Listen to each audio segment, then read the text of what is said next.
একটা বাচ্চা জোর করে স্কুলের মধ্যে ঢুকবে, ওই ক্লাসরুমের মধ্যে আগুন জ্বলছে তার মধ্যে ঢুকবে, কিন্তু এক ব্রিগেডিয়ার বলছে বাবা তুমি যেও না, বলছে আমার বন্ধু আছে, বলছে তোমার বন্ধু আর নাই, শেষ, তুমি যেও না। কিন্তু ছেলেটা শুনছে না, ছেলেটা কিন্তু সুস্থ, বাইরে আগে থেকে চলে এসছে, কিন্তু ওর বন্ধু স্কুলের ভেতরে, ও বলছে না আমি যাব। দৌড়ে গেছে ওর কাছে, যে ওর বন্ধুকে বাইরে নিয়ে এসছে। ওর বন্ধু বাইরে আসার পর যখন মারা গেছে, তখন ব্রিগেডিয়ার বলতেছে বাবা আমি বললাম না তোমার বন্ধু আর নেই?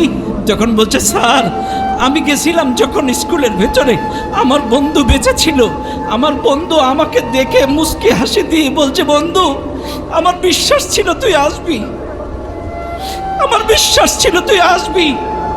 এরপরে আমি যখন ওকে বাইরে বের করতে গেছি তখন আমার বন্ধু মারা গেছে। আমি যদি না যেতাম আমার বন্ধুর শেষ বিদায় হাসি মুখটা দেখতে পেতাম না, আমি যদি না যেতাম আমার শেষ বিদায়টা দেখতে পেতাম না। এমন অসংখ্য দৃশ্য এই মাইলস্টোন স্কুলে ঘটেছে। সুপ্রিয় উপস্থিতি, এই জন্য আপনাদেরকেও বলবো বন্ধুত্বের ক্ষেত্রে সৎসঙ্গে স্বর্গবাস, অসৎসঙ্গে নরকবাস। আপনারা এখানে যারা আছেন অবশ্যই আপনার বন্ধু নির্বাচনের ক্ষেত্রে সৎ বন্ধু নির্বাচন করবেন, আল্লাহওয়ালা, নামাজি, কোরআনওয়ালা, ইসলামওয়ালা বন্ধু নির্বাচন করবেন।